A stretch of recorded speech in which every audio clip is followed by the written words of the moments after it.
The latch clicked softly as Ivy Brennan slipped the bolt into place, sealing the modiste shop from the dawn-grey street outside. Her fingers trembled as she turned toward the corner where the old woman sat, spine curved against the brick wall, eyes distant and unfocused beneath a tangle of white hair. 3 weeks now. 3 weeks of arriving before sunrise.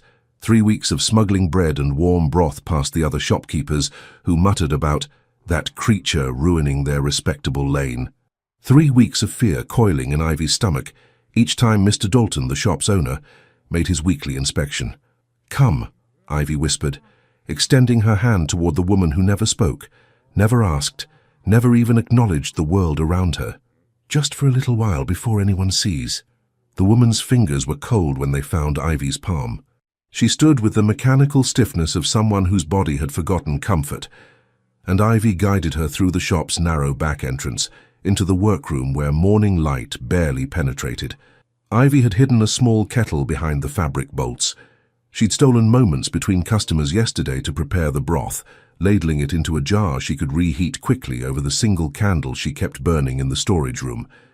It wasn't much. It was never enough. But the woman's hollow cheeks had begun to fill just slightly, and that felt like something Ivy could not abandon. "Here." Ivy pressed the warm cup into the woman's hands, guiding them upward when the old fingers forgot their purpose. "Drink slowly." The woman's eyes flickered toward Ivy's face, just for a heartbeat, and something passed between them that Ivy could not name. Gratitude, perhaps, or recognition of a kindness the world had long since stopped offering. The church bells struck 5. Ivy had 30 minutes before the lane would wake, before Mrs. Colburn from the stationery shop would peer through her curtains with suspicious eyes, before young Timothy from the bakery would start his deliveries and notice the old woman was no longer slumped outside. Ivy worked quickly, helping the woman eat a piece of bread, wiping the crumbs from her weathered chin with the same gentle care she used with her son when he was small and learning to feed himself. The comparison made her chest tighten.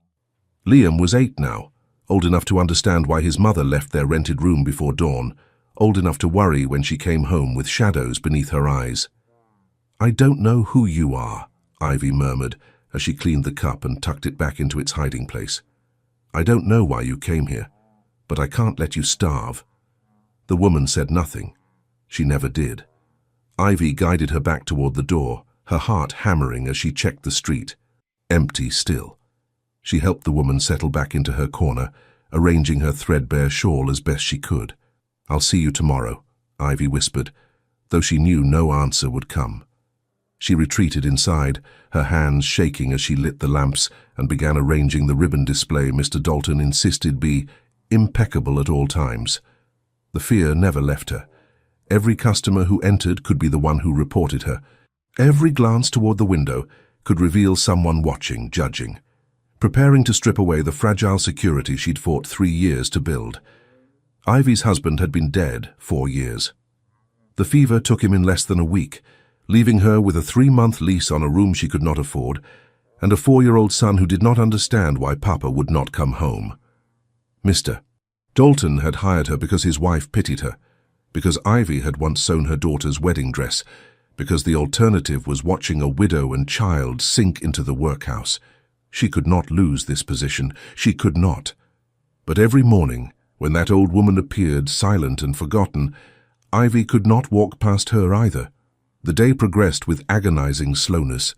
Customers came and went, ladies selecting lace, servants collecting mended gloves, a young bride hesitating over satin ribbon for her trousseau. Ivy smiled, measured, wrapped purchases in brown paper with precise folds, and every spare moment, her eyes flickered to the window, to the old woman still sitting outside, unmoving as a statue. At 2:30, the bell above the door chimed. A woman swept inside, her pelisse fine, but her expression harried. "I need thread," she announced breathlessly. "The lavender shade. I've run out and my embroidery is half finished." "Of course, madam." Ivy moved toward the thread cabinet, grateful for the distraction from her spiraling anxiety.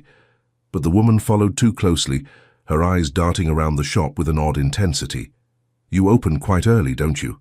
Ivy's pulse stuttered. "Mr. Dalton prefers we maintain consistent hours."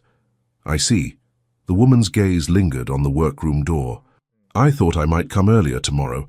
I have several projects that require attention." "We open at 6, madam." "Earlier than that, perhaps?" The woman's smile did not reach her eyes. "I'm an early riser. I often walk this lane before dawn." The words landed like stones in Ivy's chest. She forced her hands to remain steady as she wrapped the thread, forced her voice to remain calm. "I'm afraid Mr. Dalton does not permit entry before 6. The woman paid and left, her steps quick and purposeful. Ivy's hands clenched around the counter edge, her breath coming shallow and fast. She'd been seen. She was certain of it. The rest of the afternoon crawled past. Ivy locked the shop at precisely 6 as required, and walked the 15 minutes to her lodging, with her shoulders tight and her mind racing through every possible disaster. Mr. Dalton would dismiss her. She would lose the room. She and Liam would have nowhere to go. But when she arrived home, Liam was waiting with his lopsided smile and a drawing he'd made of a horse, and Ivy pushed her fear into a corner of her mind where it could not touch him. "Mama, can we have stew tonight?" "Yes, love." She kissed his forehead, breathing in the scent of soap and little boy sweetness. "We can." That night, she barely slept, and when dawn came, she rose in the darkness and walked back to the shop, her heart a drumbeat of dread and determination. The old woman was already there, waiting. Ivy unlocked the door, glancing up and down the street. Empty, silent. She reached for the woman's hand. "Stop!" The voice cracked through the morning air like a whip. Ivy spun, her heart slamming against her ribs. A man stood 10 paces away, his greatcoat billowing behind him, his face carved from fury and something darker. He strode forward with the kind of authority that made the cobblestones themselves seem to yield beneath his boots. "Step away from her," he commanded, his voice low and lethal. "Now." Ivy's mind blanked with terror, but her body moved instinctively, placing herself between the man and the old woman. "She's done nothing wrong." "Nothing wrong?" The man's laugh was blade sharp. "Do you have any idea who she is, what you've been doing?" "I've been feeding her," Ivy shot back, her fear crystallizing into anger. "Which is more than anyone else has bothered to do." He closed the distance between them in 3 strides, towering over her with barely leashed rage. "You've been exploiting her, using her for, what? Sympathy? Charity donations?" The accusation struck like a slap. "How dare you? How dare I?" His eyes, dark as midnight, furious as storms, bore into hers. "She's been missing for 3 weeks.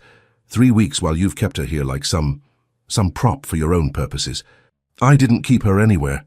Ivy's voice rose despite the danger of drawing attention. "She appeared outside this shop weeks ago and no one else cared that she was starving. You had no right. She's a human being." The words tore from Ivy's throat.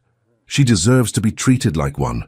The man's jaw clenched, a muscle ticking beneath his skin. He looked past Ivy to the old woman, and something in his expression shifted, softened just enough to reveal a fracture beneath the fury. "Come, grandmother," he said, his voice dropping to something gentler, almost broken. "Let's go home." The word struck Ivy like a physical blow. Grandmother.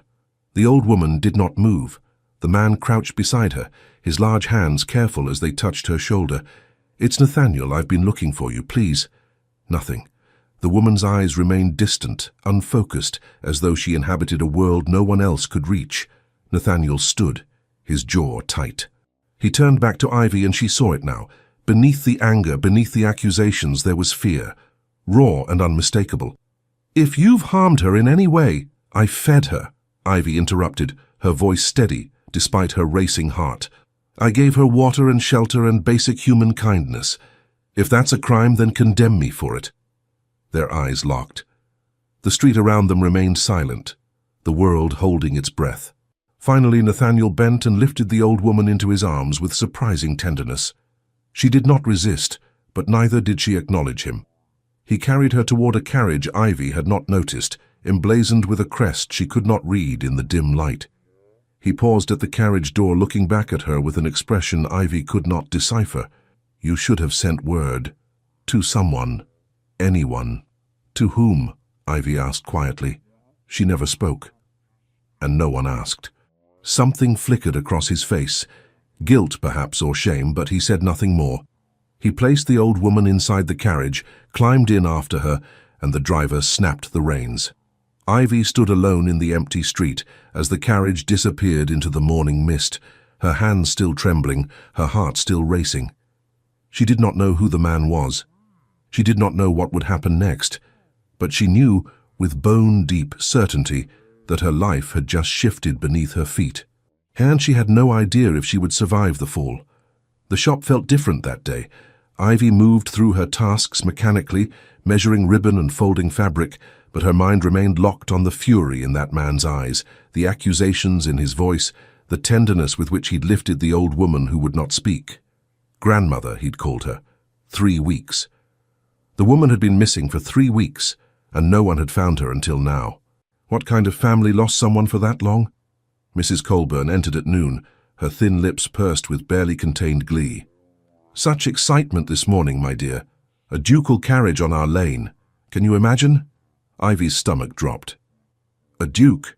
The Duke of Ravenscroft himself, or so Timothy said. Apparently, one of his servants saw him arrive just after dawn. Mrs. Colburn leaned across the counter conspiratorially.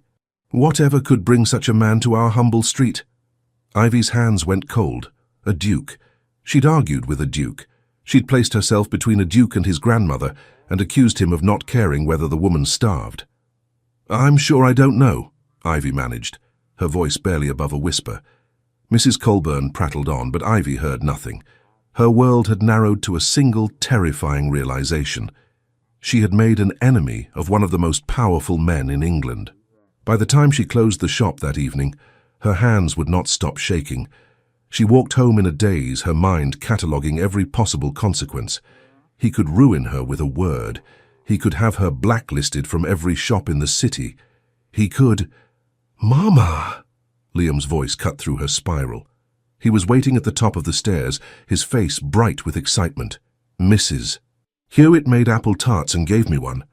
Ivy pulled him close, breathing in his warmth, letting his uncomplicated joy steady her. That was kind of her. She said I was a good boy for helping carry her basket. He beamed up at her. Was I? You were. She kissed his forehead. You are. That night she lay awake long after Liam had fallen asleep beside her in their narrow bed. She stared at the ceiling and tried to imagine what tomorrow would bring. Would the Duke of Ravenscroft send constables to arrest her? Would he speak to Mr. Dalton and have her dismissed? Would he simply forget her, a shop girl too insignificant to warrant further attention? She did not know which possibility frightened her most. When dawn came, Ivy rose on shaking legs and dressed in the darkness. She kissed Liam's sleeping forehead and walked to the shop, half expecting to find it barred or marked with some sign of her disgrace. Instead, she found the Duke of Ravenscroft waiting outside the door. He stood in the grey morning light, his greatcoat immaculate, his expression unreadable. When he saw her, he straightened, and Ivy's heart climbed into her throat. Miss, he paused. I don't know your name. Brennan, Ivy said quietly. Ivy Brennan. Mrs. His eyebrows rose slightly. Mrs. Brennan, I owe you an apology. The words were so unexpected that Ivy nearly stumbled. Your Grace, I spoke harshly yesterday. I accused you of things you did not do. He met her eyes and she saw something there she had not seen before. Genuine remorse. My grandmother has been missing for 3 weeks. I have had men searching every corner of London. When I learned she was here, I assumed... He stopped, jaw tightening. I assumed the worst. I should not have. Ivy's mind reeled. You don't need to apologize to me, Your Grace. I'm no one. You are someone who cared for my grandmother when no one else did. His voice was firm. That is not nothing. Silence stretched between them. Ivy became aware of how early it was, how alone they were, how improper this entire situation was becoming. How is she? The question slipped out before Ivy could stop it. Your grandmother. Is she eating? The Duke's expression darkened. No. The single word carried the weight of helplessness and desperation. Since I brought her home, she has refused every meal. She will not eat, will not drink, will barely move from her bed. He looked away toward the horizon where dawn was beginning to break. I have physicians attending her. They can find nothing physically wrong. But she is fading, Mrs. Brennan, and I do not know how to stop it. Something in Ivy's chest cracked at the raw honesty in his voice. This was not a duke speaking. This was a man watching someone he loved slip away. She wouldn't speak when she was here either, Ivy said softly. But she ate when I offered food gently, without pressure, just as though it were a simple kindness, not a duty. I don't know how to do that. The admission seemed to cost him something. I was raised to command, not to coax. Ivy thought of Liam, of the patience required to help a grieving child remember how to smile. Sometimes the smallest gestures matter most. The Duke looked at her then, really looked, as though seeing her for the first time. "Would you come?" he asked abruptly. "To my estate, to see if she will eat for you." Every instinct in Ivy's body screamed refusal. Going to a duke's estate, alone, without protection or propriety, it was unthinkable. But she thought of the old woman's hollow eyes, of the way her cold fingers had gripped Ivy's hand, of the terrible loneliness that hung around her like a shroud. "I have responsibilities here," Ivy said carefully. "My employer. I will speak to him. Your Grace, I don't think... Please." The word was simple, unadorned, stripped of all ducal authority. "I am asking you, please." Ivy's resolve crumbled. "One visit," she said quietly. "I'll come once, but I can make no promises." Relief washed across his face so clearly that Ivy's breath caught. "Thank you." He arranged everything with swift efficiency, spoke to a bewildered Mr. Dalton, sent word to Ivy's landlady that she would be gone for the day, provided a carriage that made Mrs. Colburn's eyes nearly pop from her skull when it arrived to collect Ivy at noon. And Ivy, who had never been inside anything finer than Mr. Dalton's shop, found herself seated across from the Duke of Ravenscroft as they rolled through London's streets toward an estate she could not begin to imagine. "My grandmother has not spoken in 3 years," the Duke said quietly as the carriage swayed. "The physicians call it a melancholy of the mind. She understands, I think. But the words will not come." "That must be frightening for her," Ivy murmured. "Yes." He looked out the window. "I believe it is. And for you." His eyes snapped back to hers, surprise flickering across his face. "I am not the one suffering." "You're watching someone you love disappear," Ivy said gently. "That's a different kind of suffering. But it's still real." Something shifted in his expression, a crack in the armor he wore so carefully. "You speak as though you understand." "I watched my husband die of fever 4 years ago." The words came easier now, softened by time but never painless. "I couldn't stop it. I couldn't save him. I could only sit beside him and hold his hand while he faded. I'm sorry." "So am I." Ivy looked down at her work-roughened hands. "But it taught me that sometimes being present is the only gift we have to offer." The carriage rolled on in silence, carrying them toward a future neither could predict. Ravenscroft Manor rose from the countryside like something out of a dream, all golden stone and towering windows, gardens manicured with mathematical precision, a fountain in the circular drive that probably cost more than Ivy would earn in a lifetime. She felt small stepping from the carriage, smaller still when a butler appeared and bowed as though she were someone important, rather than a shop girl in a borrowed pelisse. "This way, Mrs. Brennan," the Duke said, guiding her through doors that opened into a foyer 3 times the size of her entire lodging. Ivy forced herself to breathe. This was temporary. She was here for the old woman, nothing more. They climbed a sweeping staircase, walked down a corridor lined with portraits of stern-faced ancestors, and stopped before a door guarded by a worried-looking maid. "How is she, Marjorie?" the Duke asked. "The same, Your Grace. Won't eat, won't speak, barely opens her eyes." The Duke's jaw tightened. He pushed open the door, and Ivy followed him into a room that smelled of lavender and sickness. The old woman lay in a bed that seemed to swallow her whole. Her eyes were closed, her breathing shallow, her hands limp atop the coverlet. "Grandmother," the Duke said softly. "I've brought someone to see you." No response. The woman might have been carved from wax. Ivy moved forward slowly, her heart aching at how much more fragile the woman looked here, in this grand bed than she had sitting outside the shop. "Hello," Ivy said quietly. "It's me. From the shop. I've been worried about you." "Nothing." Ivy glanced at the Duke. He gestured toward a tray on the bedside table. Untouched broth, untouched bread, untouched tea. Ivy picked up the bowl of broth and sat carefully on the edge of the bed. "I brought you food every morning," she said, keeping her voice gentle and unhurried. "Do you remember? You never asked for it, but I thought you might be hungry." The old woman's eyelids fluttered. Just slightly, but it was movement. Ivy dipped the spoon into the broth and lifted it toward the woman's lips. "You don't have to eat if you don't want to, but I think you might feel better if you did." The woman's mouth opened. Just a fraction.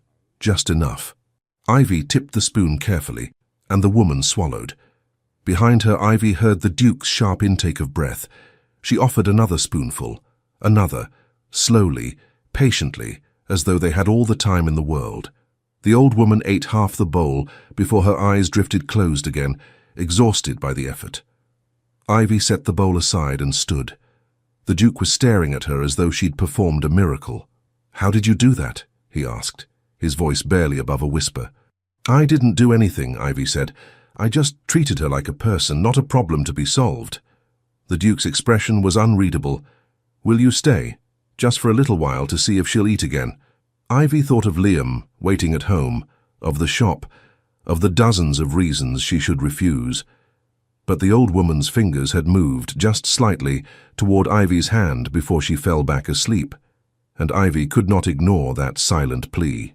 "A little while," she agreed. "But then I must go home." Of course. The Duke arranged for tea to be brought, for a chair to be placed by the window where Ivy could sit comfortably. He hovered uncertainly, as though unsure whether to stay or leave. "You can go," Ivy said gently. "I'll call if she wakes." He nodded and left, though his steps were reluctant. Ivy sat in the chair and watched the old woman sleep, her mind spinning with questions she had no right to ask. What had happened 3 weeks ago? How had a duke's grandmother ended up lost and alone on a modiste shop's doorstep? Why had no one found her sooner? An hour later, the old woman stirred. Ivy returned to her side immediately, offering water this time. The woman drank, her eyes focusing briefly on Ivy's face with something that might have been gratitude. "You're safe now," Ivy murmured. "You're home." The woman's lips moved, shaping a word that did not come. Her eyes filled with something that looked like frustration, or perhaps sorrow. "It's all right," Ivy soothed. "You don't have to speak. I'm here." When the Duke returned an hour later, the old woman had eaten more broth and drunk an entire cup of water. He stared at the empty dishes as though they were evidence of sorcery. "I should go home now," Ivy said quietly. "My son will be worried." "Your son?" "Liam. He's 8. Ivy stood, smoothing her skirts. "I left him with our landlady, but he doesn't like when I'm gone too long." The Duke nodded slowly. "Of course. I'll have the carriage take you." He paused. "Thank you, Mrs. Brennan. Truly. I'm glad I could help." But as the carriage carried her back toward London, Ivy could not shake the image of the old woman's eyes, lost and lonely, and so desperately in need of something Ivy was not sure anyone could provide. She did not expect to see the Duke of Ravenscroft again. 2 days later, he appeared at the shop once more. Ivy was measuring lace for a customer when the bell chimed and the Duke strode inside as though he owned the place. Every head in the shop turned. The customer Ivy was serving forgot how to speak. "Mrs. Brennan," the Duke said, his voice tight with barely controlled urgency, "I need to speak with you. Privately." Mr. Dalton materialized from the back room, his face pale. "Your Grace, how may we—" "Not you." The Duke's eyes remained fixed on Ivy. Her. There was no refusing. Ivy excused herself and followed the Duke outside, her heart hammering. "She won't eat again," he said without preamble. "She hasn't taken a bite since you left. She barely opens her eyes. The physicians say if she doesn't eat soon—" He stopped, his jaw clenched so tightly Ivy feared his teeth might crack. "I'm so sorry," Ivy said helplessly, "but I don't know what else I can do." "Stay." The word was a command and a plea. "Come to the estate, stay for a month, I'll pay you whatever you need, just please help her. Your Grace, I have a son. I have responsibilities." "Bring him." Ivy's breath caught. "What?" "Bring your son. Both of you can stay. I'll make sure you have everything you need, rooms, food, security. His eyes bore into hers. "I am asking you to save my grandmother's life, Mrs. Brennan. Name your price." The offer was absurd, impossible. Everything about this situation violated every rule of propriety and common sense Ivy had ever learned. But the desperation in his voice was real, and the memory of the old woman's hollow eyes haunted her. "I don't want money," Ivy said slowly. "I want security, a position, something permanent, so I don't have to fear losing everything if I leave the shop." "Done?" The Duke's answer was immediate. "You'll be my grandmother's companion. A permanent position with lodging and salary for as long as you wish it. And my son. He'll have a place, education if you want it, safety." The Duke's voice softened. "I swear to you, Mrs. Brennan, I will see you both cared for." Ivy thought of the cramped room where she and Liam slept, of the constant fear that one mistake would leave them homeless, of the old woman who had no one else. "All right," she whispered. "We'll come." Relief crashed across the Duke's face so powerfully that Ivy almost reached out to steady him. "Thank you," he said hoarsely. "Thank you." He arranged everything within hours, spoke to Mr. Dalton, paid Ivy's rent through the end of the year in case she wished to return, sent a carriage to collect her and Liam and their few belongings before sunset. Liam's eyes were enormous as he climbed into the carriage. "Mama, is this real?" "I think so, love." Ivy pulled him close, her own heart racing with equal parts hope and terror. "I think so." They arrived at Ravenscroft Manor as darkness fell. Servants appeared to carry their bags, all 2 of them, and the Duke himself met them at the door. His eyes fell on Liam, who shrank against Ivy's side. "You must be Liam." Liam nodded mutely. "I'm glad you're here." The Duke crouched down, meeting Liam at eye level. "Your mother is helping someone very important to me. That makes you important too." Something in Ivy's chest cracked at the unexpected gentleness in his voice. "The housekeeper will show you to your rooms," the Duke continued, rising. "They're in the family wing. I thought it would be easier for you to access my grandmother's chamber." Ivy blinked. "The family wing?" "You're not servants, Mrs. Brennan. You're guests." He said it as though it were obvious, as though inviting a shop girl and her son into the family's private quarters was perfectly normal. The rooms were larger than the entire place Ivy and Liam had been living. 2 bedchambers connected by a sitting room, each with a fireplace and windows overlooking gardens that gleamed silver in the moonlight. Liam ran from room to room, his delighted laughter echoing off the walls. "Mama, look, I have my own bed and it's huge." Ivy stood in the center of the sitting room and tried to remember how to breathe. This was temporary, she reminded herself. This would end. She could not allow herself to believe otherwise. But when she tucked Liam into his enormous bed that night, and he looked up at her with trust shining in his eyes, she felt the first whisper of hope that perhaps, somehow, they might finally be safe. The next morning, Ivy woke before dawn from habit and went to the old woman's room. The Duke was already there, sitting in the chair Ivy had occupied 2 days ago, his head bowed as though in prayer. "Your Grace?"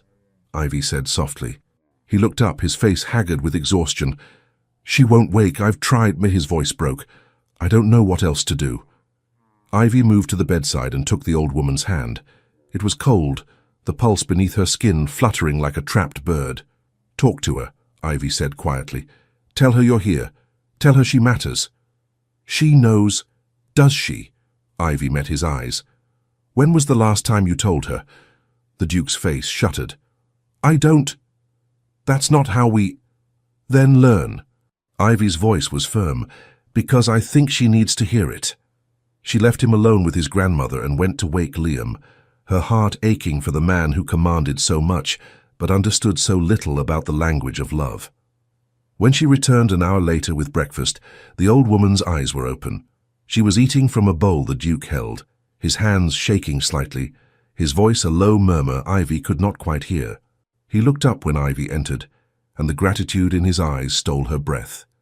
"Thank you," he mouthed. Ivy nodded, her throat too tight for words. And in that moment, standing in a Duke's manor with her threadbare shawl and her rough hands and her impossible situation, Ivy realized that her life had just changed in ways she could never undo. She did not yet know if that change would save her or destroy her, but there was no going back. The days fell into a rhythm that felt both surreal and strangely natural. Ivy woke with the dawn, checked on the old woman, whom the Duke had finally introduced as Dowager Duchess Catherine, and coaxed her to eat breakfast. Slowly, carefully, with the same patience Ivy had learned as a mother. Catherine never spoke, but her eyes began to track Ivy's movements, and sometimes her lips would curve into something that might have been a smile. Liam, for his part, adapted with the resilience of childhood. He explored the gardens with wide-eyed wonder, made friends with the kitchen cat, and peppered Ivy with endless questions about the big house and the serious man. The serious man, the Duke, watched them both with an intensity that made Ivy's skin prickle. He was present far more than she'd expected for a man of his station. He ate breakfast with his grandmother each morning, sat with her in the afternoons, read to her in the evenings, even though she never responded. And he watched Ivy. Not unkindly, but with a focus that suggested he was trying to solve a puzzle he did not understand. "She trusts you," he said one afternoon when Catherine had fallen asleep after eating an entire bowl of soup, a victory Ivy had celebrated silently. "I don't understand why." "I'm not frightening," Ivy said simply. "Neither am I." Ivy looked at him, at the hard line of his jaw, the command in his posture, the way servants moved around him like water around stone. "You're a duke, Your Grace. Everything about you is meant to command respect. That's not the same as trust." He frowned. "I don't know how to be anything else.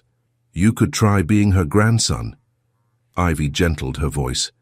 "Not her guardian, not her protector, just her family." Something vulnerable flickered across his face. "I don't remember how." The admission hung between them, raw and unguarded. Ivy's heart ached with understanding. "She doesn't need you to be perfect," she said softly. "She just needs you to be present." He was silent for a long moment.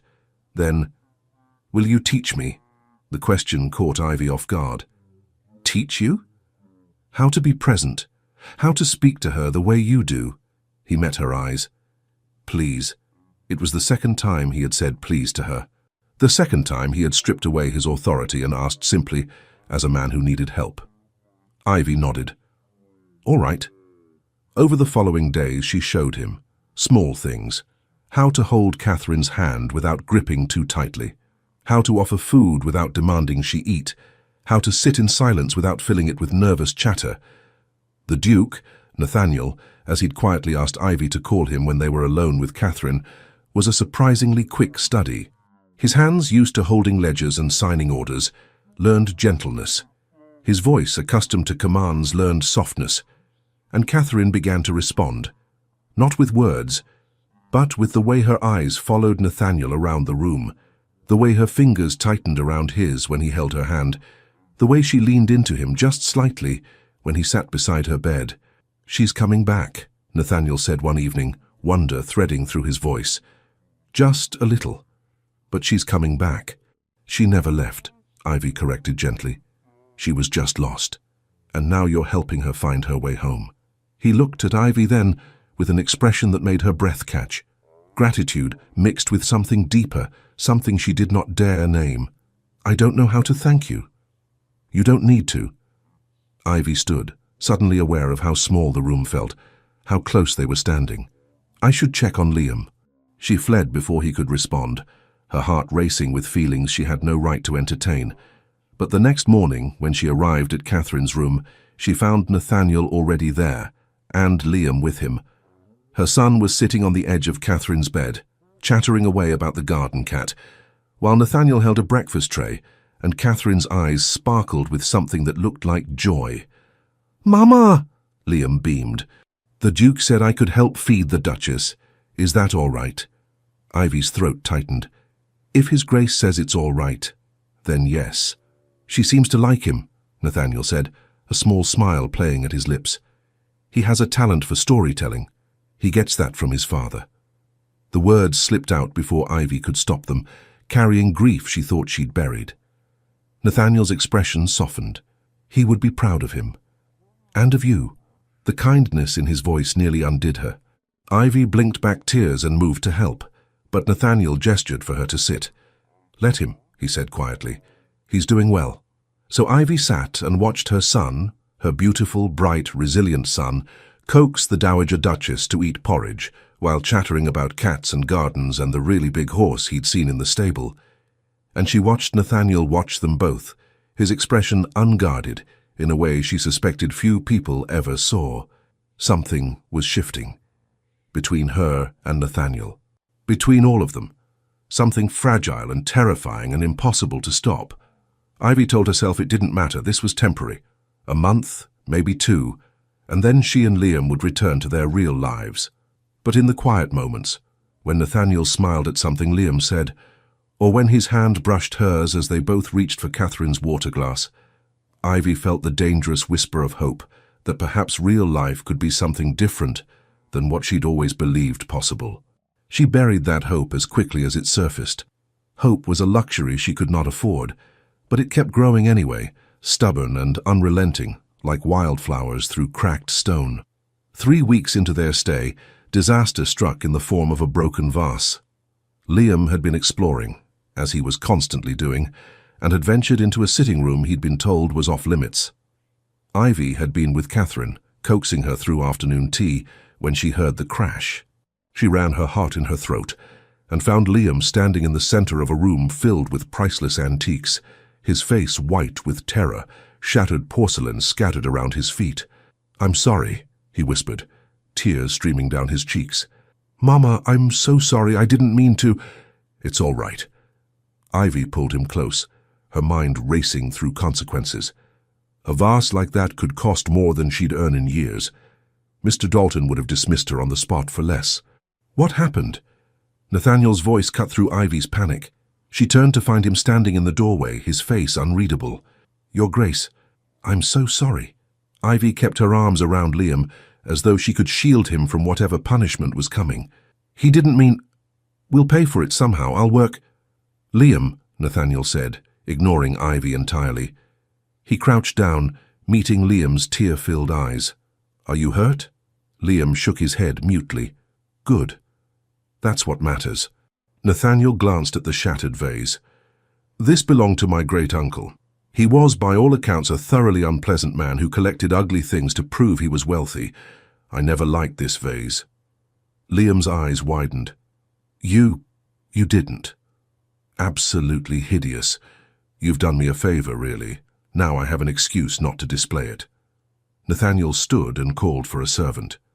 "Charles, please clean this up, and make sure no one walks through here barefoot." "Your Grace," Ivy started. "It's porcelain, Mrs. Brennan. It can be replaced." His eyes met hers. "Children cannot."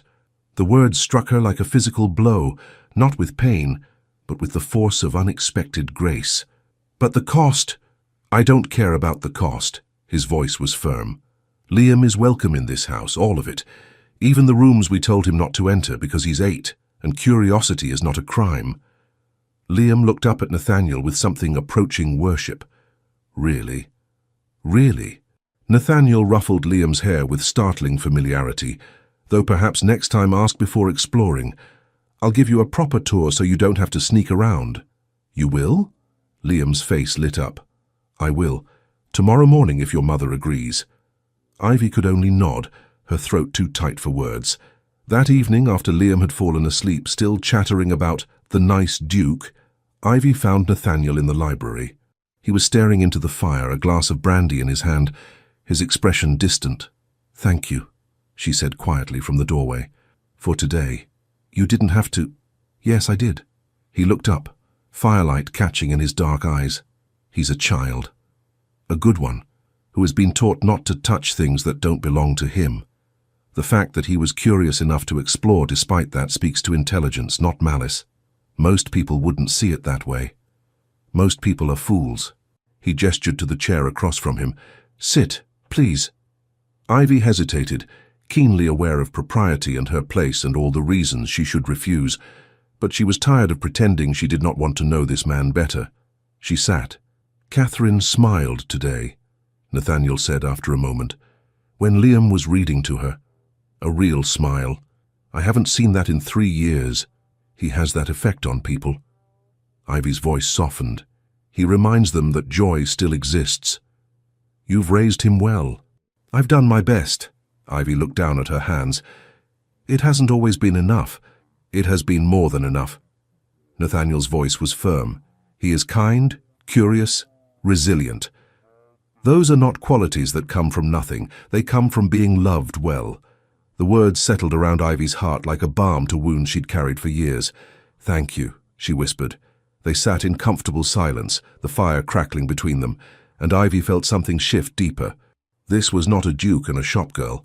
This was two people who understood loneliness and responsibility, and the terror of loving someone you could not protect from the world's cruelty.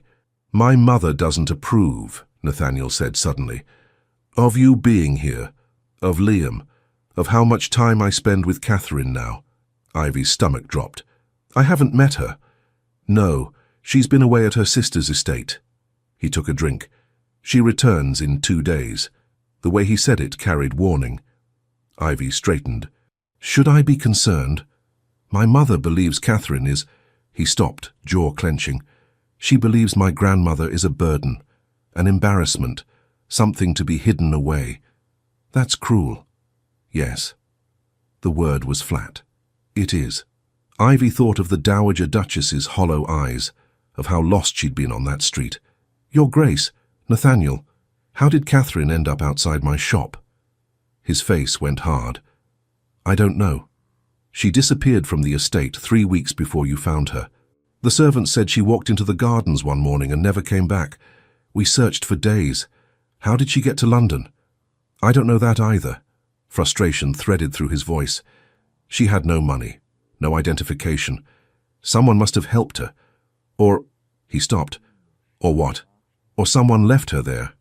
His eyes met Ivy's, dark with suspicion he clearly did not want to voice. "On purpose." The implications hung heavy between them. Ivy's mind raced through possibilities, each more disturbing than the last. "You think someone in your household—" "I don't know what to think." Nathaniel set down his glass with careful precision. "But I intend to find out." 2 days later, the Duchess of Ravenscroft returned. Ivy was reading to Catherine when the woman swept into the room, like a storm given human form.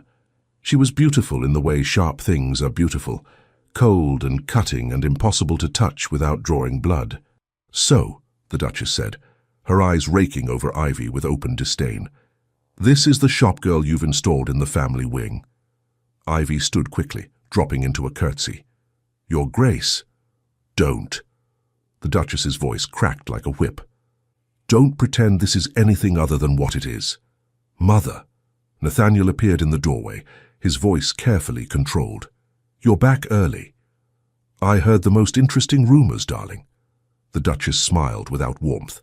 "That you'd brought a woman and her child to live here, that you'd been spending all your time attending to that woman instead of managing the estate.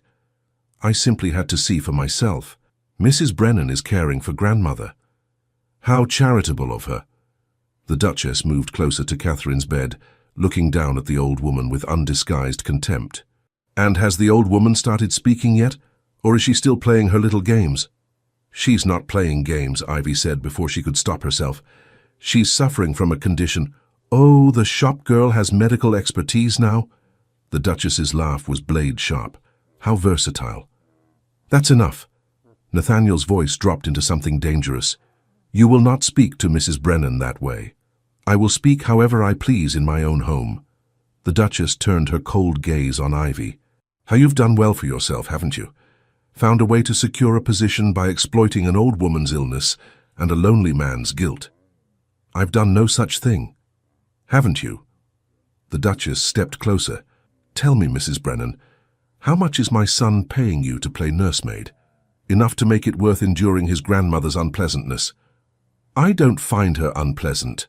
Ivy's voice shook with fury. "I find her lonely and frightened and deserving of basic human dignity, which is more than you seem capable of providing." The slap came so fast, Ivy barely saw it. Pain exploded across her cheek, and she staggered back, her hand flying to her face. "Mother." Nathaniel crossed the room in 2 strides, his face white with rage. "Get out! Don't you dare speak to me that way. Get out!" Each word was carved from ice. "Now!"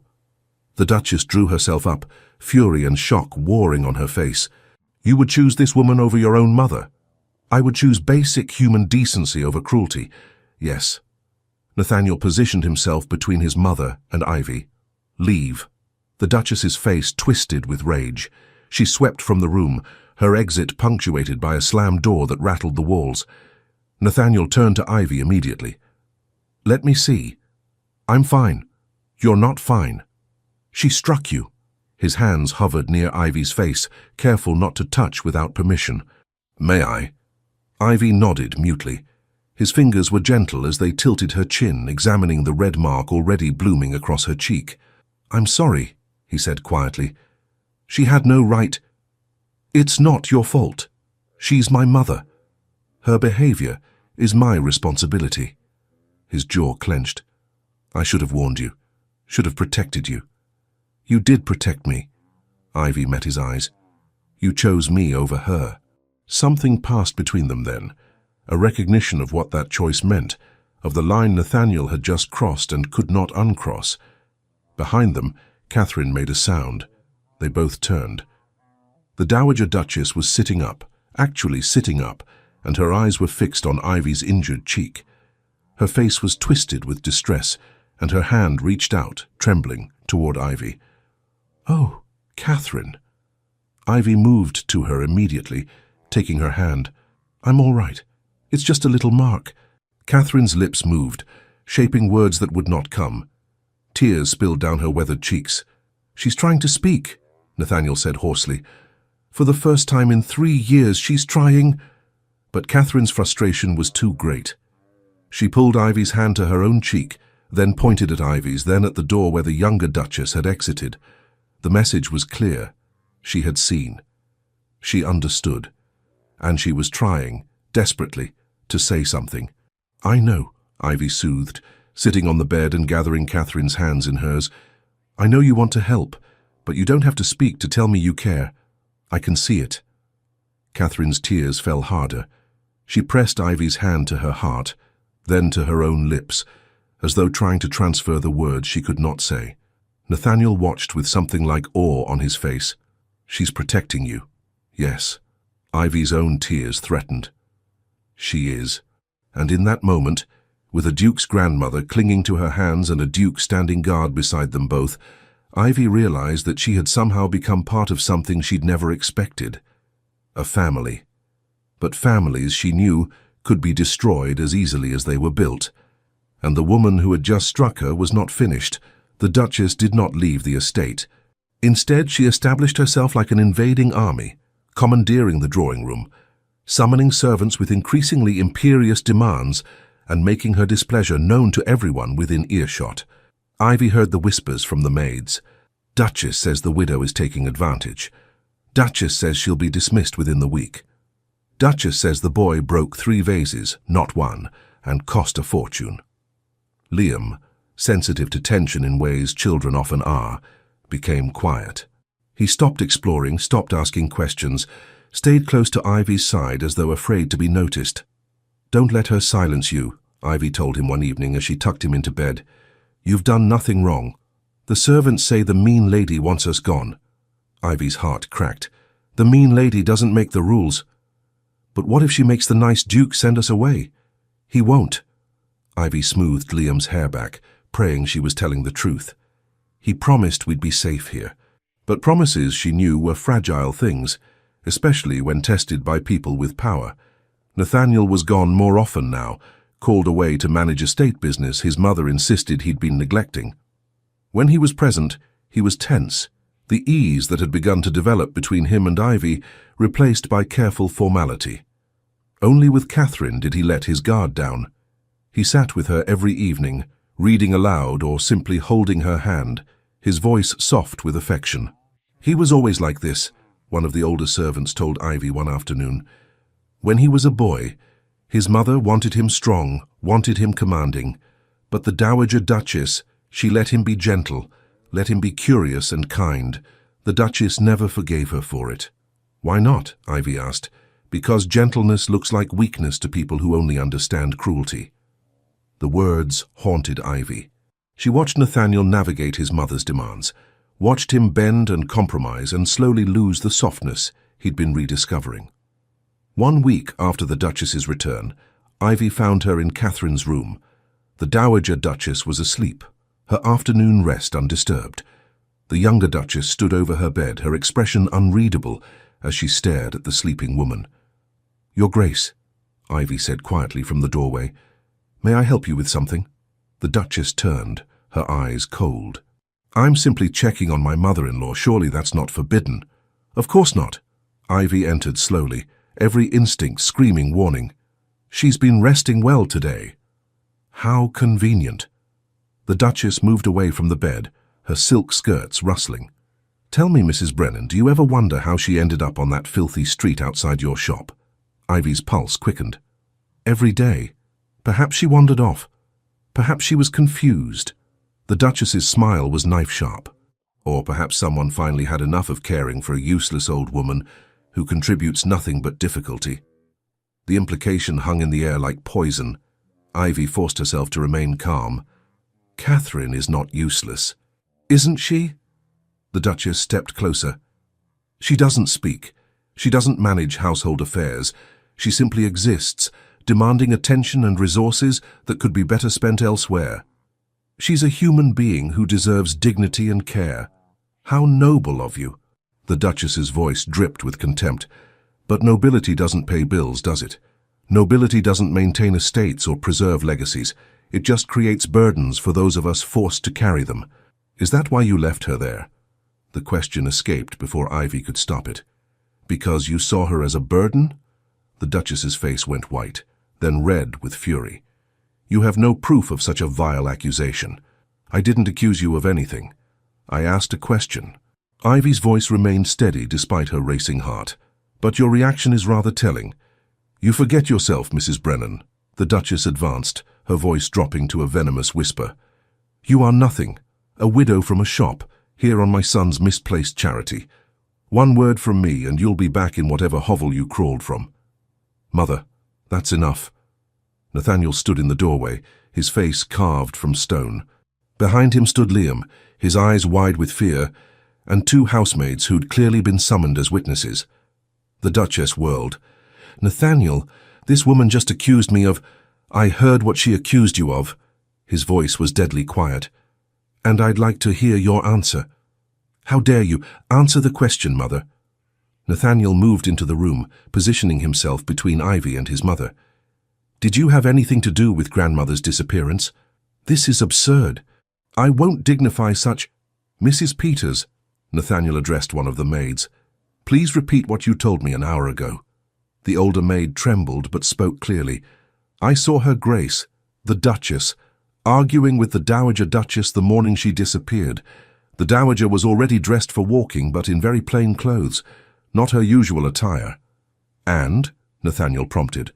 "And I heard Her Grace say, 'If you won't go willingly to the country house, then you'll go another way.'" The maid's voice shook. "The Dowager looked frightened, Your Grace, truly frightened." "That proves nothing," the Duchess snapped. "I was suggesting she needed rest, away from—" "Sarah?" Nathaniel looked at the younger maid. "I helped the Dowager into the carriage that morning, Your Grace. Her Grace ordered me to remove all identification from the Dowager's person, her jewelry, her calling cards, even the embroidered initials on her handkerchief. Said it was for her own protection, but—" The girl's voice dropped. It didn't feel right. The Duchess's face twisted with rage and something darker, fear of being exposed. "These servants are lying. They're conspiring to—" "No." The single word from Nathaniel cut through her protests like a blade. "They're telling the truth. I can see it, and so can you." Silence crashed through the room. Catherine, awakened by the commotion, sat up in bed, her eyes moving between her grandson and his mother with sharp awareness. "How you took her?" Nathaniel continued, his voice breaking slightly. "You dressed her in plain clothes, removed anything that could identify her, and you left her somewhere hoping she'd be lost permanently, hoping she'd end up in a workhouse or worse, hoping she'd simply disappear so you wouldn't have to care for her anymore. She was making your life difficult." The Duchess's composure shattered. "She was taking your attention away from your duties, from the estate, from everything that actually matters. I did it for you, Nathaniel. To free you from—" "To free me?" His voice rose with barely controlled fury. "You tried to kill my grandmother to free me. I didn't try to kill her, I simply relocated her. If she'd had any sense left, she would have found help. The fact that she couldn't proves my point. She's not fit to be part of this family anymore." Catherine made a sound then, a low, wounded cry that cut through every heart in the room. Her hands clutched at the bedclothes, her body trembling with the force of emotions she could not voice. Ivy moved without thinking, gathering Catherine into her arms as the old woman began to weep. "It's all right," she murmured. "You're safe now. You're safe." "Get away from her," the Duchess hissed at Ivy. "This is your fault. You've turned my son against me with your common manipulation." "Enough!" Nathaniel's shout echoed off the walls. Liam whimpered and pressed against the doorframe. "You will pack your things and leave this estate within the hour. You are no longer welcome here. I am your mother. You are a woman who abandoned a helpless elderly person to die alone and afraid." His voice shook. "You are not fit to be called mother. Not to me. Not to anyone. You'll regret this." The Duchess's face contorted with vicious rage. "When society learns you've chosen a shopgirl and a dying old woman over your own family, then let them learn." Nathaniel's voice rang with finality. "Let all of London know that I would rather be alone than share a home with someone capable of such cruelty." The Duchess stared at him for a long moment, disbelief and fury warring on her face. Then she swept from the room, her exit marked by a door slam that rattled the windows. In the silence that followed, Catherine's weeping continued, soft, broken sounds that spoke of years of fear and pain finally being released. Nathaniel dropped into the chair beside the bed, his face buried in his hands. His shoulders shook with suppressed emotion. Ivy looked at Liam, still frozen in the doorway. "Sweetheart, why don't you go with Sarah to the kitchen? I think Cook was making honey cakes today." Liam nodded mutely, and the young maid led him away gently. Ivy continued to hold Catherine, rocking her slightly as she'd once rocked Liam through nightmares.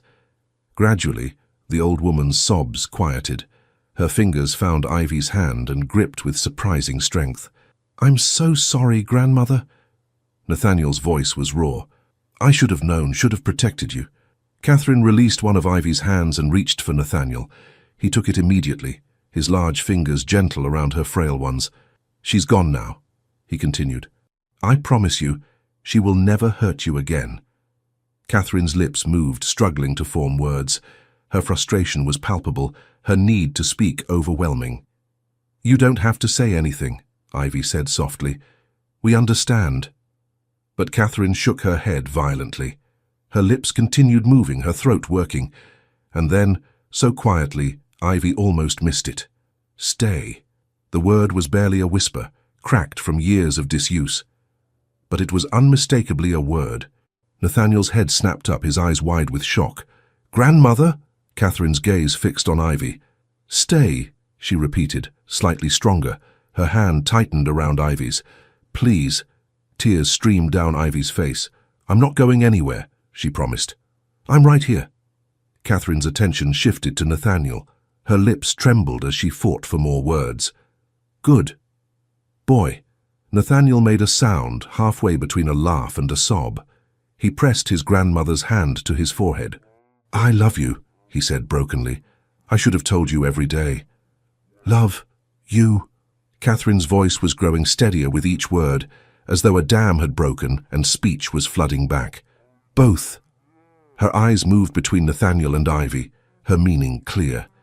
The air in the room felt charged with something Ivy could not name.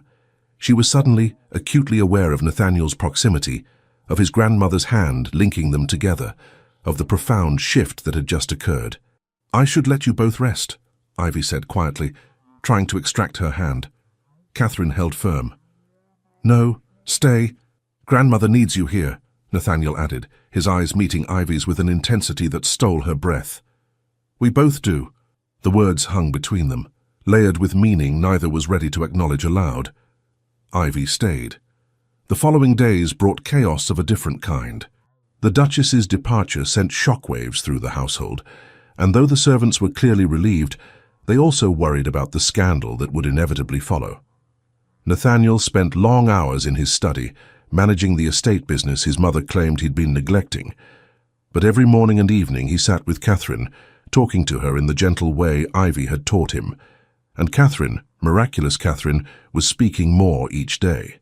Short sentences at first, then longer ones. Her voice was rusty, her words sometimes tangled, but they were coming back. "You saved her," Nathaniel told Ivy one evening. They were sitting in Catherine's room while the old woman dozed. "Not just by feeding her, by treating her like she mattered. She does matter." Ivy looked at the sleeping woman with profound affection. "She always did. My mother made me believe—" He stopped, jaw clenching. "She made me believe that strength meant hardness, that caring too much was weakness. And now? Now I think she was wrong about everything." He looked at Ivy, his dark eyes reflecting firelight. "You've taught me more about strength in these weeks than she did in 35 years. Ivy's breath caught. "I haven't taught you anything, I've just been myself." "Exactly." His voice softened. "You've shown me what it looks like to be yourself without apology, to care without shame, to fight for what matters even when it costs you. It hasn't cost me anything. You've given me security, safety. It cost you the mark on your cheek from my mother's hand." His expression darkened. "It cost you every time the servants whisper or every time you worry about whether you belong here." Ivy looked away. He was right. The whispers had grown since the Duchess's departure. Not cruel, but uncertain. The staff didn't know what to make of a widowed shopgirl living in the family wing, dining with the Duke, caring for his grandmother as though she were family. "Do I belong here?" The question slipped out before Ivy could stop it. "Really? Do you want to?" Nathaniel's answer was immediate and intense. "Because if you do, then yes. Unequivocally, yes." "It's not that simple?" "Why not?" He leaned forward. "Why does it have to be complicated? You belong where you're wanted. And you are wanted here, by my grandmother, by the staff who've seen how you care for her, by—" He stopped. "By?"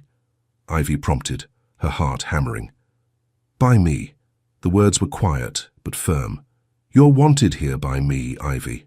The use of her given name, the raw honesty in his voice, the way he was looking at her, it was too much, too dangerous. "You're grateful," Ivy said, forcing steadiness into her voice. "Because I helped Catherine. But that's not the same as—" "Don't," he cut her off gently. "Don't diminish this. Don't make it smaller than it is." "What is it then?" Ivy's voice trembled. "What are you saying?" He was silent for a long moment. Then, "I'm saying that somewhere between watching you feed my grandmother and listening to you talk to your son and seeing you stand up to my mother without flinching, I started to care about you, as more than someone I hired, as more than a companion for Catherine." "Nathaniel, I'm saying that when I think about the future now, you're in it. You and Liam, not as guests, not as employees, as family." The word struck Ivy's chest like a blow. Family. The thing she'd been afraid to hope for. The thing that seemed impossible. "I'm a widow with a child," she said desperately. "I worked in a shop. I have no connections, no dowry, no—" "I don't care." His voice was fierce. "None of that matters to me. It matters to the world. Then the world can go to hell." He reached for her hand, stopped himself before touching her. "I'm not asking you to decide anything right now. I'm just asking you to stop telling yourself you don't belong here. Because you do, Ivy. In every way that matters." Catherine stirred then, her eyes opening. She looked at them both and a small smile curved her lips. "Stubborn," she said, her voice still rough but clear. "Both stubborn." Nathaniel laughed, the tension breaking. "She's right. She usually is," Ivy said softly. Catherine's smile widened. She reached for both their hands, placing them together with deliberate care. "Good. Together." Ivy's face flamed. "Catherine." "Hush." The old woman's eyes sparkled with something like mischief. "I'm old. Earned right to meddle." Nathaniel's hand was warm around Ivy's. His thumb brushed across her knuckles in a gesture so tender it made her chest ache. "You have earned that right," he agreed, his eyes never leaving Ivy's face, "though I'm not sure we need the meddling." "Speak for yourself," Ivy muttered, but she didn't pull her hand away. Catherine's satisfied expression suggested she knew exactly what she'd accomplished. The next 2 weeks passed in a blur of gradual transformation. Catherine continued to improve, speaking more each day, even venturing out of bed to sit in the garden with Ivy and Liam. Her voice was still weak, her words sometimes tangled, but her presence was increasingly vibrant. Liam adored her. He read to her every afternoon, his young voice earnest as he stumbled through adventure stories. Catherine listened with rapt attention, occasionally interjecting comments that made Liam glow with pride. And Nathaniel was everywhere. He taught Liam to ride, the two of them spending hours in the paddock while Ivy watched from the fence, her heart full to bursting. He ate breakfast with them every morning, dinner every evening. He asked Ivy's opinion on estate matters, listened when she spoke, remembered small details she mentioned in passing. He was courting her, Ivy realized one morning, slowly, carefully, without pressure. He was showing her what life could be like if she chose to stay. And God help her, she was beginning to believe it was possible, but the world outside Ravenscroft Manor had not forgotten them. Rumours spread about the Duke's mother leaving in disgrace, about the mysterious widow living in his home, about the elderly Dowager Duchess who'd been found after weeks missing. Society began to take notice, and society, Ivy knew, could destroy as easily as it elevated. The reckoning came on a Tuesday afternoon. A carriage arrived bearing the Duke's aunt and 2 of her friends, society matrons with influence and opinions. They demanded entrance, were shown to the drawing room, and summoned Nathaniel with imperious authority. Ivy was in the garden with Catherine and Liam when the housekeeper found her. "His Grace requests your presence in the drawing room, Mrs. Brennan." Ivy's stomach dropped. "Why?" The housekeeper's expression was sympathetic. "The ladies wish to speak with you about your position here." Catherine's hand tightened on Ivy's arm. "No," she said firmly. "Don't let them. It's all right." Ivy squeezed her hand. "I'll be fine." But as she walked toward the drawing room, her heart hammered with dread. This was it, the moment where her impossible situation would be exposed and dismantled by people with power to do so. Nathaniel met her in the hallway outside. "You don't have to do this," he said urgently. "I can send them away. That will only make things worse." Ivy straightened her shoulders. "I've done nothing wrong. I have nothing to hide." "I know that. But they—" He stopped, frustration clear on his face. "They won't see it that way." "Then I'll help them see it." Ivy's voice was steadier than she felt. "Trust me." Something flickered in his eyes. Respect, perhaps, or admiration. "Always," he said quietly. They entered together. 3 women sat in stiff-backed chairs, their faces arranged in identical expressions of disapproving curiosity. The aunt, Lady Ashworth, spoke first. "So this is the young woman causing such scandal." Ivy curtsied, keeping her expression neutral. "Lady Ashworth, how may I help you?" "You may explain yourself." Lady Ashworth's voice was cold. "My sister writes that you've bewitched my nephew, that you've turned him against his own mother through manipulation and schemes." "That's not true." Ivy kept her voice calm.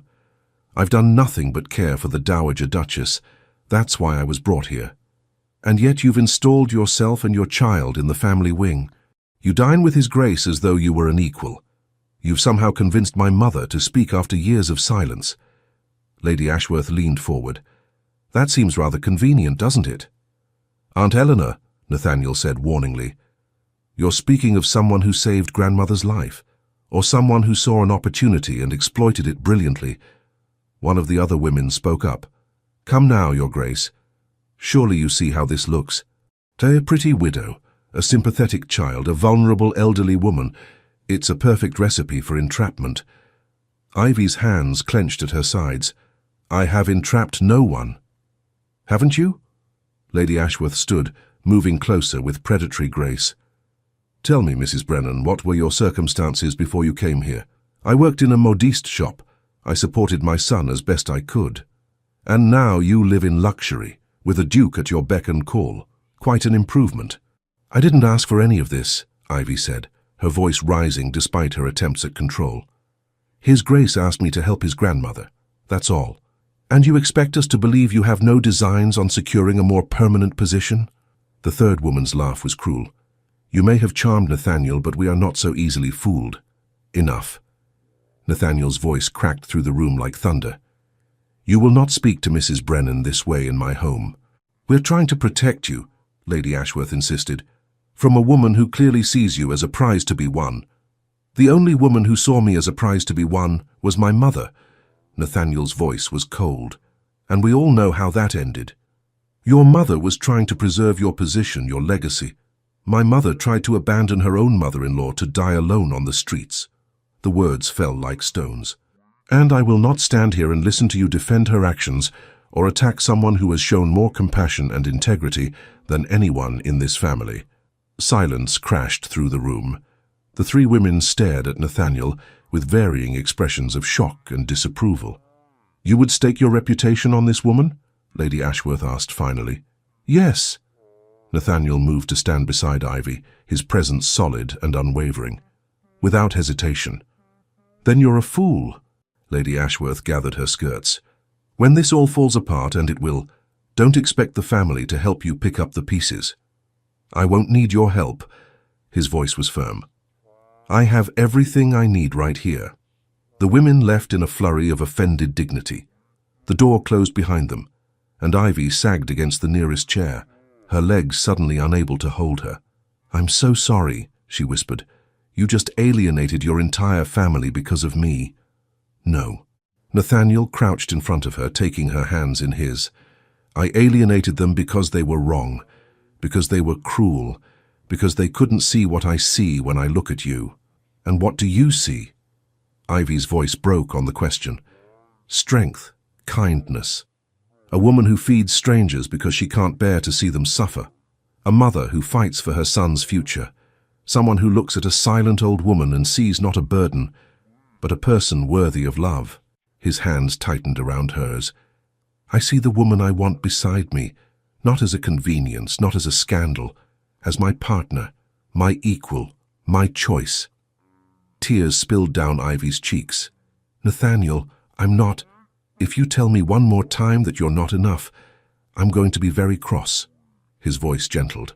You are more than enough, Ivy. You always have been. Society will destroy you for choosing me. Then let it try. He raised one hand to cup her cheek, his thumb brushing away her tears. I spent 35 years letting other people dictate what I should want, who I should be, what mattered. I'm done with that. For the first time in my life, I'm choosing what I want. And I want you. What if it's too much? Ivy whispered. What if the scandal hurts Liam? Then we'll protect him. Together. Nathaniel's eyes were steady. I can't promise the world will be kind, but I can promise I will fight for you, for him, for us, every single day. The door burst open. Catherine stood there leaning heavily on her cane, with Liam hovering anxiously beside her. Finally, Catherine said, her voice stronger than Ivy had ever heard it. Thought I'd have to hit you both with this stick. Nathaniel laughed, the sound bright with surprised joy. Grandmother, you shouldn't be walking. Nonsense. Catherine moved forward with determination.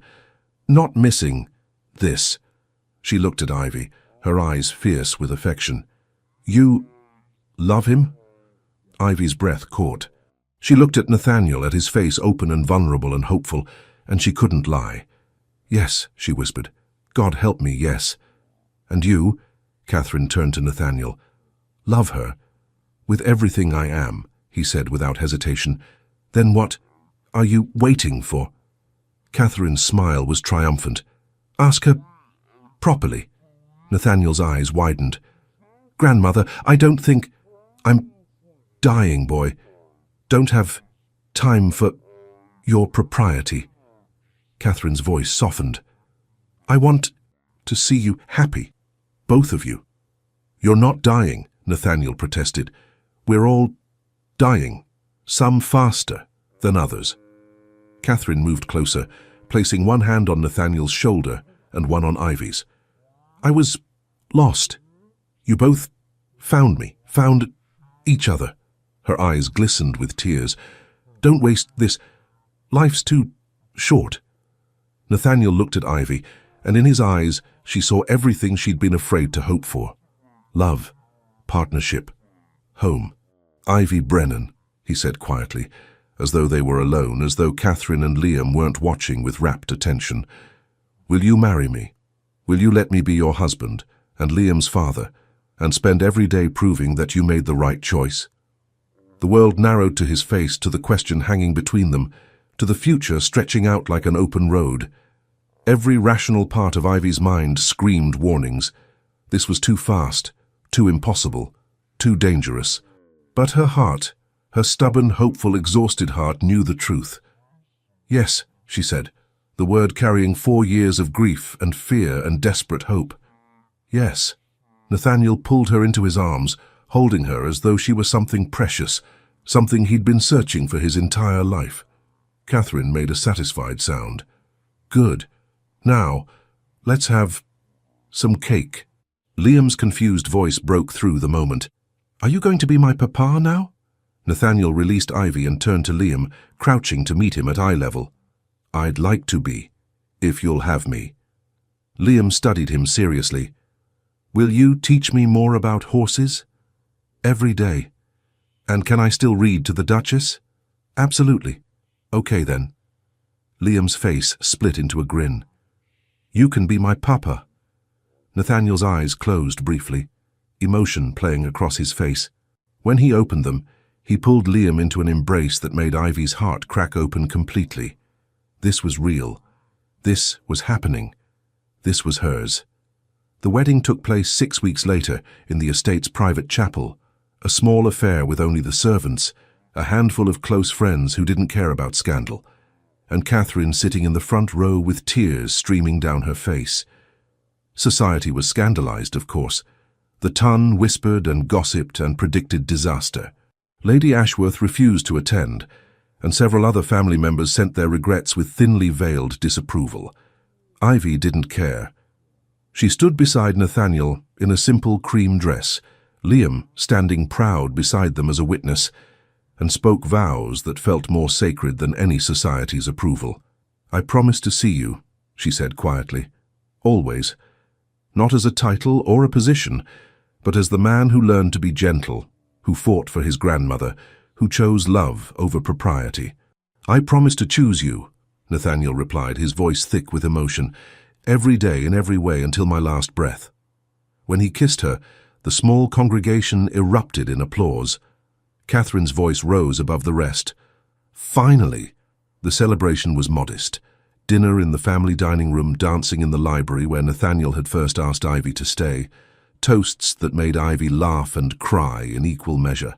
Late that evening, after Liam had been tucked into bed still chattering excitedly about Mama's wedding, Ivy found Catherine in her room. Come in, child, the old woman said. Her speech had continued to improve, though she still paused between words sometimes. Sit with me. Ivy sat on the edge of the bed, taking Catherine's hand. Thank you, she said simply, for everything.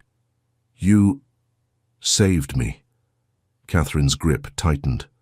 When I was lost, when I couldn't speak, you made me human again. You were always human, not to her. Catherine's expression darkened. My daughter-in-law saw me as obstacle, something to remove. She'll never hurt you again. Ivy's voice was fierce. I won't let her. I know, Catherine smiled. You're fierce like I was once. Before I forgot how.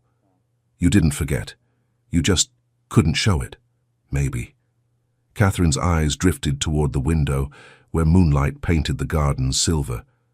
I was frightened for so long, trapped inside my own mind, screaming where no one I could hear. I'm so sorry. Ivy's throat tightened.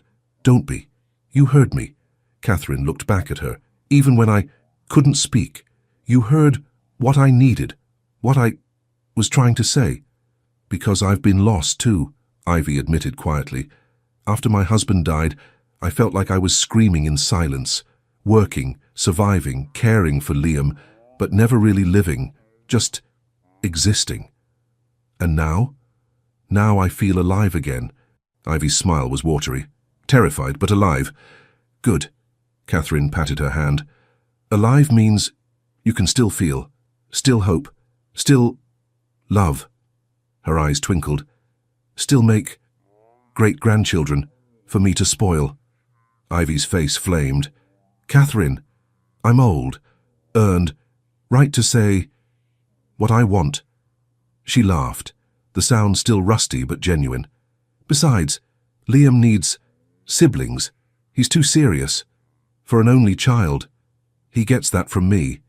And he'll learn joy from you too. From all of us. Catherine's expression sobered. You've given me back my family. My grandson knows how to love now, knows what matters. Because of you. He always knew. He just needed permission to show it. Then you gave him that permission. That's a gift. Greater than any title or fortune. Catherine yawned, exhaustion creeping across her face. I'm tired now, but happy. So, very happy. Ivy tucked the blankets around her, pressing a kiss to her forehead. Rest well. You too. Tell my grandson to be gentle with you, but not too gentle. Catherine's smile was wicked. You're stronger than you look. Ivy left laughing, her heart full. Nathaniel was waiting in the hallway, leaning against the wall with his cravat loosened and his hair disheveled. Is she settled? Yes, and full of inappropriate advice. His laugh was warm. She does enjoy meddling now that she has her voice back. I don't mind. Ivy moved closer, suddenly shy despite the ring on her finger. Nathaniel? Yes? I'm scared. The admission came out in a whisper. Of failing you, of not being enough for this life, of... He silenced her with a kiss, gentle and thorough and full of promise. When he pulled back, his eyes were fierce. You are enough, you will always be enough. His hands framed her face. And when you're scared, you tell me. We face it together. That's what partners do. Together, Ivy repeated, testing the word. It felt like hope, like home. Together, he confirmed. He led her to their chamber now, not his alone, and closed the door gently behind them. The fire burned low, casting warm shadows across the room. We don't have to... Nathaniel started. I want to, Ivy interrupted. I'm nervous, but I want this. I want you. His smile was tender.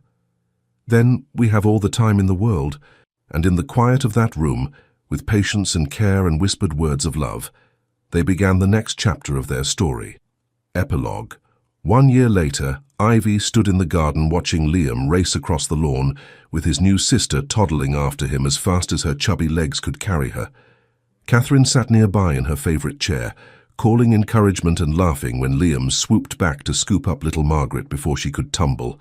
So they're going to exhaust themselves, Nathaniel said, wrapping his arms around Ivy from behind. They're going to exhaust her, Ivy corrected, leaning into his warmth. Liam has endless energy. He's happy. They both are. Nathaniel's voice was soft with contentment. So am I.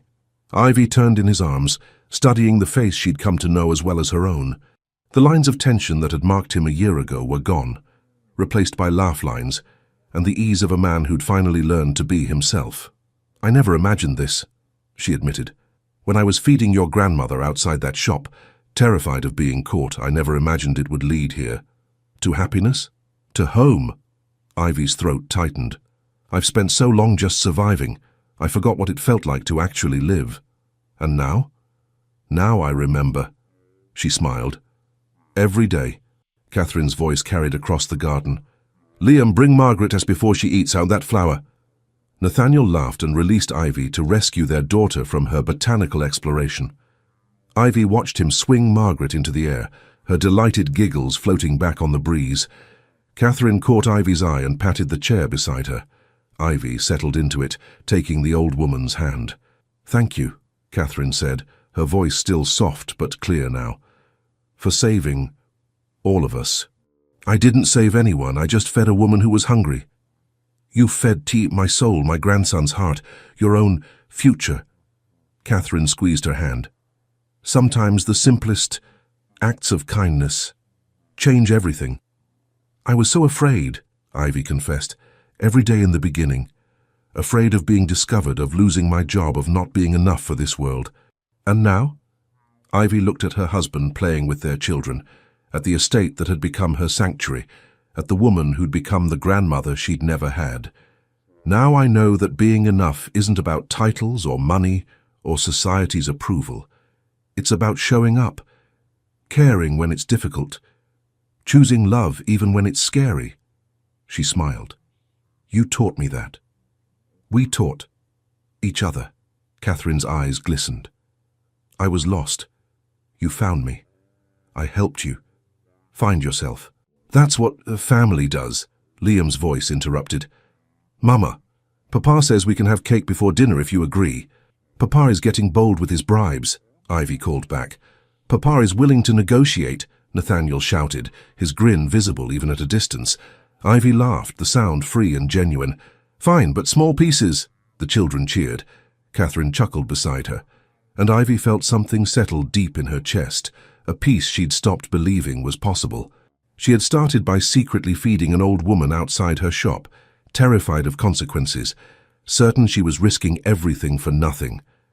She had ended with everything she'd never known to hope for. Stay, Catherine said softly, echoing that first word she'd spoken a year ago. Always stay. Always, Ivy promised, watching her family gather for their scandalously early cake. For the rest of my life. And she meant it with every fiber of her being. The end. You're the reason I write these stories, to remind you that kindness, even when it's terrifying, even when it costs you, is never wasted. That the smallest acts of compassion can change everything. That you deserve to be chosen, seen and loved, exactly as you are. If this story touched your heart, I'd love to hear your thoughts in the comments below.